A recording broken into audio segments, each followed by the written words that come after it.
my education did not end when college ended. Most people are a slave to the job that they have. They're a slave to the security of what the job provides. There's a different way, a better way. When you have clarity on where you want to go, it becomes a lot easier to move forward and take that first step. Well, good day, everyone. This is Dr. David Phelps of the Freedom Founders Mastermind Community Dentist Freedom Blueprint Podcast. Today, I'm back with a gentleman that I had the privilege of meeting through. I always talk about your network's your net worth. Through my network, highly advanced in his thinking at a relatively young age, I would say. Anybody who's younger than I am is a relatively young age. So I'm going to give that to you. Mr. Justin Donald, how are you, sir? I'm great, David. It's so awesome to be here. I'm excited to hang out. I love the name of your podcast. It just resonates with me so well. I love what you're doing for people in the professional space. So it's a pleasure to be on.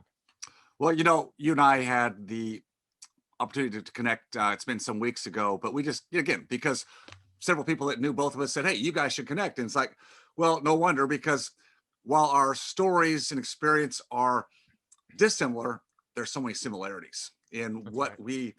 we've done in our life. We both came from backgrounds where we were, had training and we're in a course career that was working out fine. But I think I could say, well, that both of us always have a curiosity for more, something different. Always looking at different ways the world works, and I think that's why my mind works. That's kind of your story, which we'll dig into today a little bit and talk about. But let me just frame it up here on the front end. So the book that we're going to talk about today, which is awesome, The Lifestyle Investor. It came out, launched. Was it December or January this year? It was earlier. Yeah, January Yeah, January. 12th. Yeah. So launched that. So Lifestyle Investor, and reading through it and then having a chance to visit with you a few weeks back and just learn more about you. Again, so many similarities in what we've done.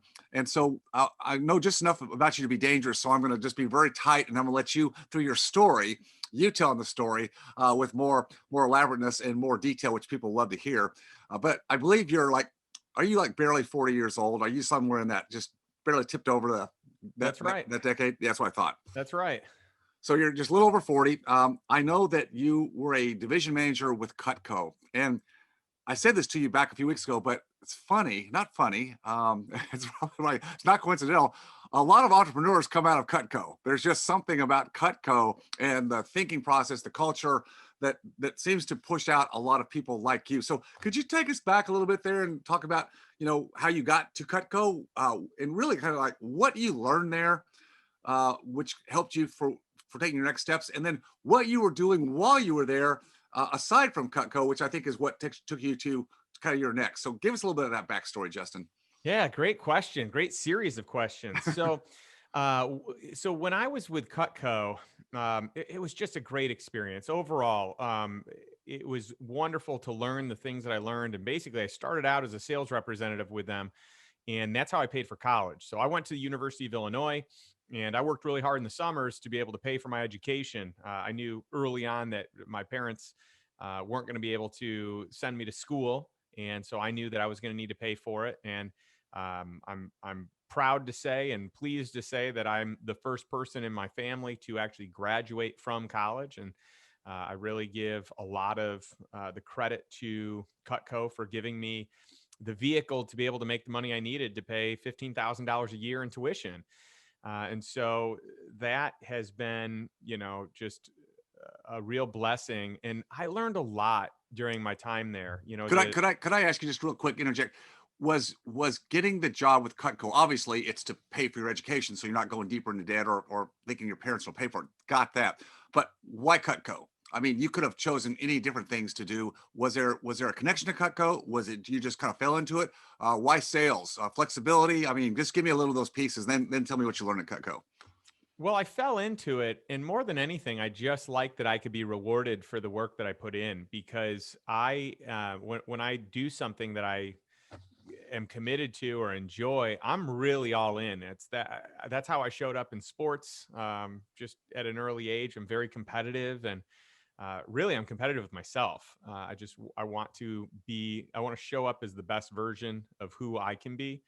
And so that was a great vehicle for me to know that I can earn more than hourly income. And so I learned a lot of soft skills there. I learned how to not be put out by rejection. The word no became much easier to handle, and to learn how to handle these objections and have things to say and have confidence and reach out to people over the phone, reach out to people one on one in person. So, from a sales standpoint, I learned a tremendous amount, but it pales in comparison to what I learned when I became a manager with the organization. And as a junior in college, I decided to open up an office in my hometown, Elgin, Illinois, which is a suburb of Chicago. And I ran an office in that summer in between my junior and senior year.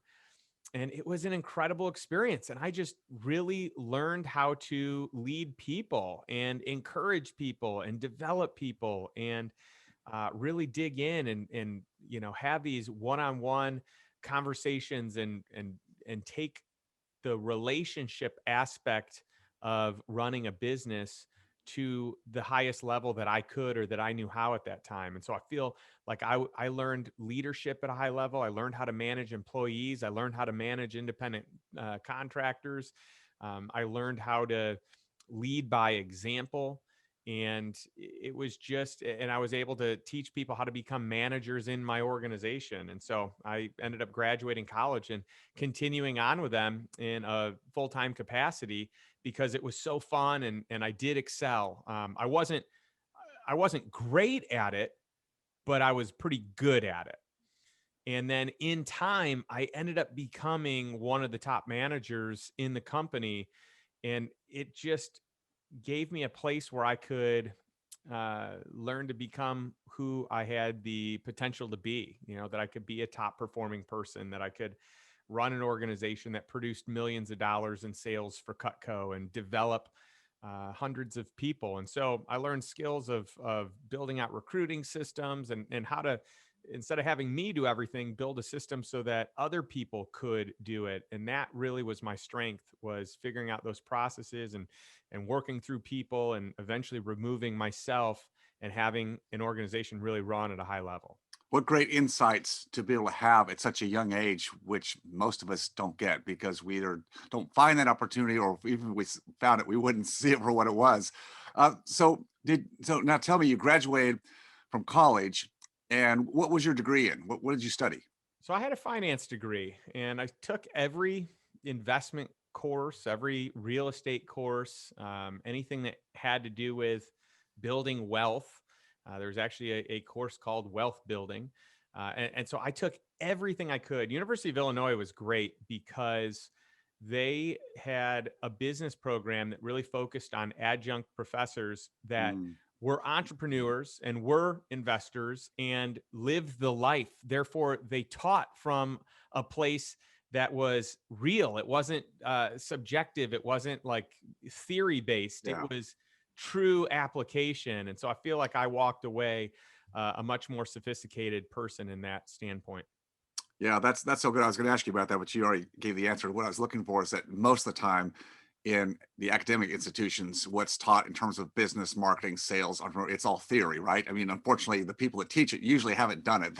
They've read books and they've written dissertations about it, but they actually haven't done it. And to actually get to work with people who are live that every day, well, it's fun for them because they see someone like you and other people that were in the program, I'm sure. And it's like it's so much fun to feedback, seed back into younger people who are just looking at the world and saying, wow, what's really out there? And like you can just like start open the doors. And obviously that's exactly what you were doing. So then how long did you stay with Cutco past graduation?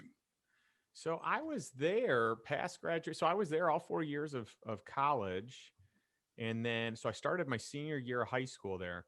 And then I kind of just kept growing and progressing. So I would have been there like 14 more years after college. So I really, I mean, that's where I grew up, so to say, in the Yeah. professional world. And what's neat is, you asked a question early on, why does Cutco kind Hmm. of develop or attract so many successful entrepreneurs and high level salespeople. And I really think a lot of it is that when someone can stay in that business long enough and figure out how to succeed, they can weather the storm of rejection and weather the storm of not being good at it until they have time to become good at it. I just think that there's a resilience that is built, and then you have this foundation of I can do it, and then you have a skill set to back it up. And so, and then also with a lot of the people I would hang out with as I moved up and became a top performer, I would hang out with the other top performers, and we would all kind of just spend time together sharing best practices. And then whenever we would move on to do our own thing, uh, so many of us have had a good um, I guess, level of success beyond Cutco. And so that's been really fun to see. You laid out some golden nuggets there. Resilience, um, the skill sets that you learn that are so applicable to anything in life. It's what I find is not done in my profession, which is healthcare and specifically dentistry, where we go to school to learn this very specific skill set, and it's great, right? I mean, it certainly is. It's something that helps people in a big way. It's necessary. Get it. But all the skill sets you just talked about that you learn and other people like learn at Cutco, it's not there. It's not taught. You don't even see the window open for those kind of skill sets. It's not even offered. And so we get out into the world. I say we, I'm talking about my profession, Justin. And it's like, yeah, I can do great dental work. I can, make smiles over, I can fix people's pain. I mean, awesome. But I know nothing about these, what you call soft skill sets. I call them transferable skill sets that are adaptable and flexible and can let you pivot on a dime to other opportunities that allow you to grow and take the opportunities in front of you and not just feel like you're chiseled in this one path and it's like you got a straight jacket on. And if you can't, like in our case do dentistry, you got nothing, right? It's like that's a little scary. It's like being very vulnerable, and you have like the world's your oyster. So you took these skills, and then at the same time you were with Cutco, obviously you took the information and studies that you did while in college about wealth building and real estate and finance. So tell us a little bit about how you were building out that side of your platform beyond the active income that you were making and doing a great job at Cutco. Yeah. Great question. And, for me, my education did not end when college ended. I just kept going, and I would find authors that I found interesting and thought provoking, and I would just keep reading books. And so I had a foundation of some financial principles and ways of doing business and success patterns from my professors. And then I had my own experience that I had gained through hard work and through, working smart. And then what I wanted to do is I wanted to get my money to work for me instead of having my time always work for me. And I knew long term that's what I wanted to do. This is something I learned in college. This is something that I learned reading Robert Kiyosaki and many other authors. And I would just learn that there's a different way, a better way, a more sustainable way that doesn't require your time. And or if it does require time, maybe it's time that's just on the front end, and then after that, it's cash flow in perpetuity. And so I just worked hard to educate myself and put myself around other smart, sophisticated investors and entrepreneurs, because I figured if I'm around them, I'm probably going to start thinking like them. I'm probably going to see opportunities like they see. And so I did a really good job of being intentional with my peer group and pulling people in and befriending people and having mentors and just finding people that would take me under their wing.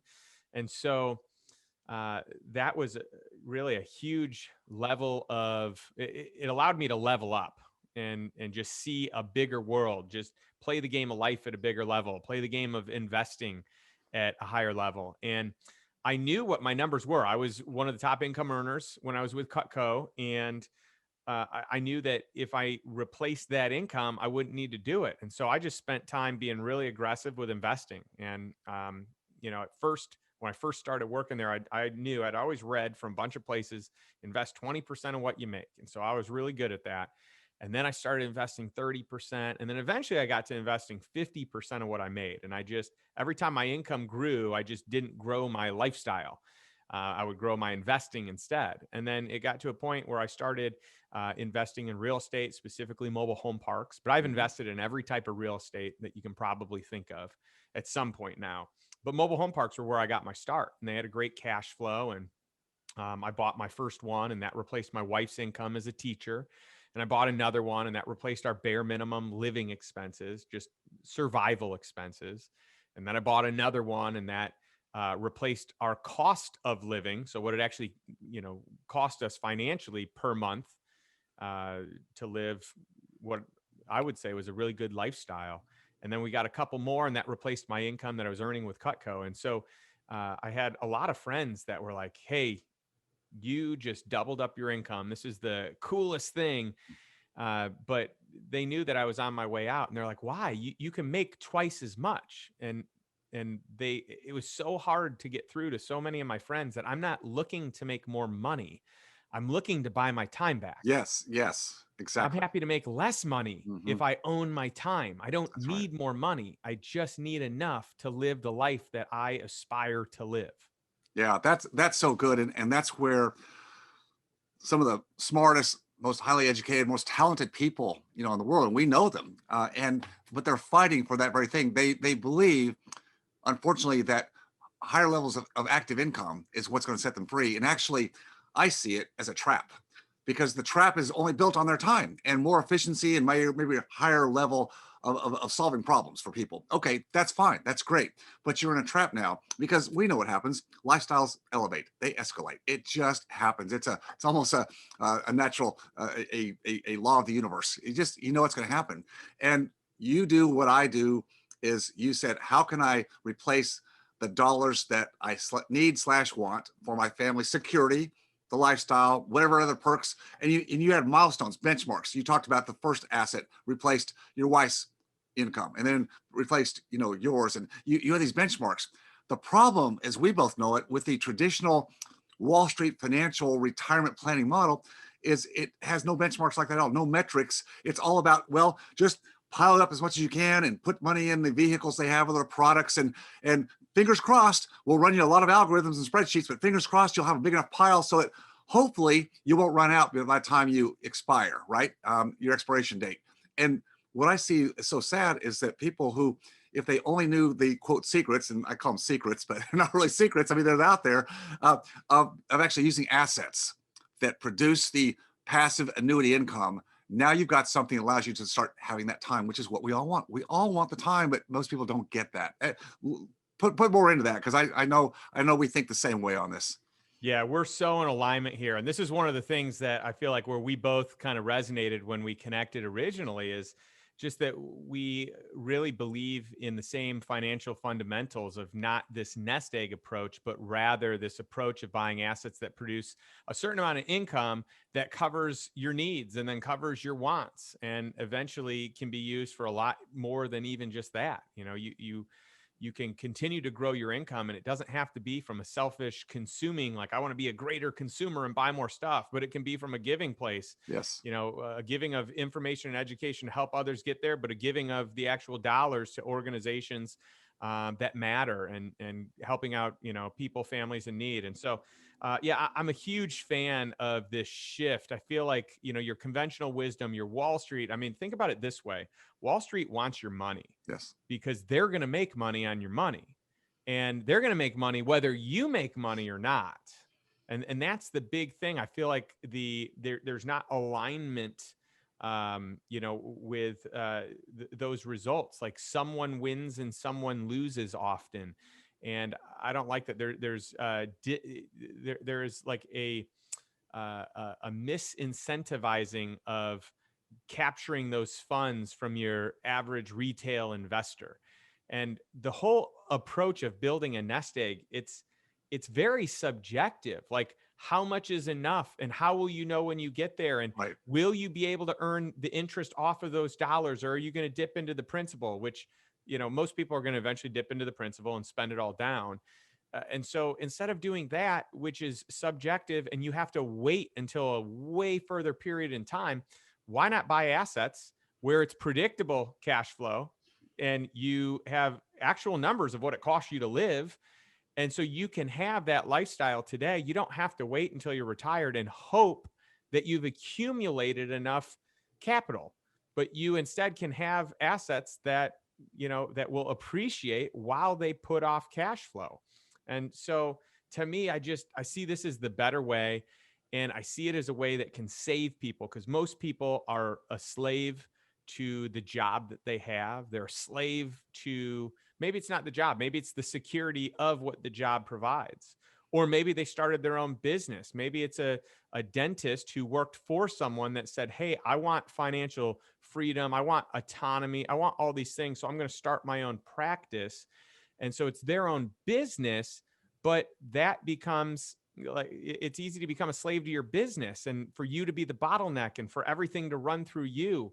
And it takes time to figure out how to scale it. And so most of the time I find that entrepreneurs work more and harder and are a bigger slave than they were to their job, but to their business. But it feels better because it's theirs and they can make more. And so there's some upgrades that go along with it. But at the end of the day, you're still on a treadmill trying to produce and being, having the golden handcuffs to Yes. the lifestyle you've built or to the business that you are entrusted to run. Well, there's considerable risk of opening a business. And if one's going to do that, then I think one has to understand that your return, and again, I don't mean just the money or the equity you might build, which is part of it, but you better buy yourself some peace of mind and be able to trade the effort and the risk you put into that business for the time you want back. If you don't have a model set to do that, you might as well just stay working under the shell of a company that provides the umbrella to let you do what you do. Now, I'm not advocating for that. We're talking to a group of people who are very entrepreneurial oriented. It's just they haven't had the opportunity, or I guess it's really permission. It's permission to do it a different way, because let's face it, Justin, most educational models, yours being an exception because of where you went to school and because they have this program with adjunct professors, but most don't. Most of the education system today, at any level, teaches us to do what? To be workers.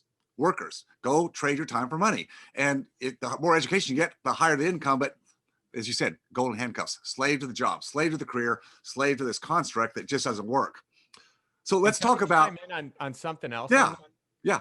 Yeah. Another thing that I feel like there's a disservice in most of the education is, like, let's say for dentists, for example, you learn these great skills on how to do the job of being a dentist. But to my knowledge, there are not many places that teach you how to run a business as a dentist. So you learn the fundamentals of being a dentist. You learn how to become an expert, and you have the skills, but to transition from a trade to a business is a big leap. And so not only do most people not have the skill set of being an entrepreneur, and by the way, most entrepreneurs when they first start, they don't either. That's but right. they learn it on the go. But you have so much education in one area and not in this other area that you see a lot of business owners not make it, specifically business owners with a specific craft or trade. And most of them keep all their assets tied up in their business, which we both know the likelihood. Everyone listening knows the likelihood of a business making it long term. It's not really good. I mean, I believe you're at like 5% of businesses make it past 10 years. Yeah. Now, dental practices do pretty darn well. However, you're absolutely right. All of the focus goes on the doing of the thing, and that means that all their assets, and including themselves, which is a great asset. I mean, as far as trading time, I mean, it's there. So the focus is adding to the business infrastructure. It's adding more technology. Okay, that's awesome. I have no problem with that. It's getting more continuing education in what? The specialized skill set instead of, well, you said it earlier. Let's just go this direction, because here's the key. You and I both know it, but I find so many hardworking, well-educated people don't get this. And you talked about earlier about mentors, being part of groups, finding your own group, forming a group, having a board of advisors, being around top or peak performers, best practices. Now, when you and I talk about this, we're talking about a diverse group. Now, dentists by themselves will go do this. They'll form their study clubs, but again, what do they focus on? The last procedure they did, they show the pictures of their awesome crowns. I mean, I get it, right? But it's not getting what they want. So you talked about it. You and I both love to do the same thing today because we do have our freedom. We are enjoying or passionate about helping other people. So lifestyle investing, kind of like, who's this for in your world, Justin? And how do you kind of help them with the transference of where they are today in some kind of a business that we're talking about, and how do they start to make the transfers? Because there are additional skill sets you talked about, and if you're going to be, I call it maybe semi-active. I know you don't go do startups, and you're not the operator putting all these things together. You're invested like I am across the board. I take participations, right? But there's still a work effort or a network connection. There's work to be done to get to that level. What do you say to your people that are listening and they want to be a lifestyle investor? What are the steps that they have to start taking to kind of break the chains from the current time trade? Yeah, I think it's a really interesting question, David. It's a fun question because it's about getting clarity on what you want in life. And when I say you, anyone, what someone wants their life to look like.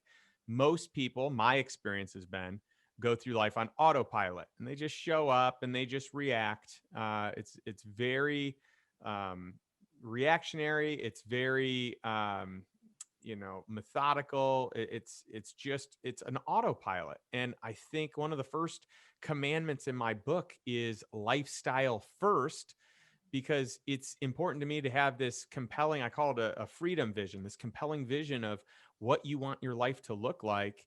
And I give a lot of cues on how to, kind of come up with it. And when you have clarity on where you want to go, it becomes a lot easier to move forward and take that first step. And so you had asked originally, who's this book for? Who's being a lifestyle investor for? And I think it's for anyone that wants to move from reactionary to proactive, and from a life on default to a life by design, and that you really can have this killer life. And I feel like dentists in general, and you probably have other people in your audience that aren't dentists, but I'm sure you've got a ton of dentists. There is an advantage to a dentist. There's such an advantage because there's good income. There's this solid base. You have this ability to scale. You've got cash that you can put somewhere else. You have an exit with, the so much PE coming in and buying up these dental practices. There's tons of opportunity if you position it right, and if you surround yourself with people, not just dentists, but maybe entrepreneurial dentists, or maybe just entrepreneurs in general, the people that have the skill set that you don't have. It's one thing to move like a couple degrees and get better at like your dental practice. Maybe you are a 90%, expert at being a dentist, and 2% more makes you a 92%. Which probably doesn't move the needle a whole Mhm. lot, versus maybe you're at like, you know, 30% experience and expertise in entrepreneurship and scaling a business, and you can take that to 50 or to 70 with the same amount of time. I think it's important to look at like, where can you grow and how can you surround yourself with people that really can help amplify the areas of life and business that you could use personally. I love that. It's so much what I learned in my life and what I see through the people and part of our Freedom Founders group is that getting clarity about where are those inflection points, because you nailed it. And too many of us, and myself included, I mean, I have to have outside eyes look at what I'm doing just as you do, because we all have ideas. I mean, the ideas just run rampant, and we feel like we can do everything, but it's like, well, as you said, like Justin, if I was asking you, like, what are you looking for right now in your life? And you would come back and maybe ponder for a minute and go, yeah, I'd like my family to be able to do this, that, or the other. Okay. And you have this idea to do this thing over here. Let's get real. Could you go do that? Absolutely, you could do. But is that getting you what you wanted? And you're going to go, yeah, time out. Maybe not a bad idea, but let's put it on the back burner. Let's postpone that, because if you're being true to yourself, what you just said is, what's my real vision? What do I really want? Instead of, I can do all these things, what's it really getting me? It's getting me on that treadmill. I'm back to being busy, and busy is not the goal here. Busy, it's about having the time to do life as you wish. It's the lifestyle investor. And You know what we're gonna have to do, Justin, is we didn't get into the 10 commandments. I think we're gonna need to do a follow-up if you don't mind, because I try to, Sure. keep these tight. I think you gave us the absolute best essence of how you developed and what were some of the keys to, making your transition. Your mindset was huge, and again, that developed, number one, I would say, because you were already curious about life. You put yourself in a place early on where you wanted to look for where are the opportunities, where are the seeds to allow you to live the life you want to, and then you surround yourself or made sure you were within groups of people, mentors that, again, top performers who had already gone down a certain path, and you took the best of the best, and you continue to do that today. I know you do, because I know people that you spend time with and vice versa. So that's how we connected, and I think that's one of the keys I would tell people. My docs, they're awesome people, right? But the problem is their life is focused in an office, and they usually barely get their heads up to look out. I mean, literally, they've got the surgical scopes on, so they're dialed down to looking at, a microcosm of somebody's mouth or tooth. That's not a very big picture. And so pulling that back and having to see there's a different path, there's a different way of doing things. And once they see it, and I know you've seen it with your people as well, once they see it, it changes everything. Boom. It's a game changer. Well, Justin, so good. I hope people will go get your book, The Lifestyle Investor.